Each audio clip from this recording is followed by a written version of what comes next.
பயனாளர்கள் அனைவருக்கும் வணக்கம். இது வாணி யோகா சென்டர். இன்னைக்கு நம்ம பார்க்க போறது பிரெயின் செல்ஸ் ஆக்டிவேட் பண்ணக்கூடிய மூவ்மெண்ட் பிளஸ் இது பெல்லி ஃபேட் ரெடியூஸ் பண்ணக்கூடிய மூவ்மெண்ட்டும் தான்.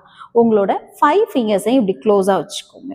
உங்க 5 ஃபிங்கர்ஸையும் க்ளோஸா உங்க ஷோல்டர்ல ஃபர்ஸ்ட் 2 கவுண்ட்க்கு உங்க ஹேண்ட்ஸ் அப்படி ஃப்ரண்ட்ல வைங்க. நெக்ஸ்ட் 2 கவுண்ட்க்கு உங்க ஹேண்ட்ஸை சைட்ல மூவ் பண்ணுங்க. First 2 count front, next 2 count side. ஃப்ரண்ட்ல வரும்போது உங்க லெக்ஸை கிராஸ் பண்ணுங்க. இப்போ left leg right hand, right leg left hand. சைட்ல வரும்போது same hand same leg use பண்ணுங்க. இப்போ பாருங்க 1 2 3 4 5 6 7 8. இந்த மூமெண்ட்டை ஒரு 10 to 15 டைம்ஸ் ஆகுது ரிப்பீட் பண்ணுங்க. பயனாளர்கள் அனைவருக்கும் வணக்கம்.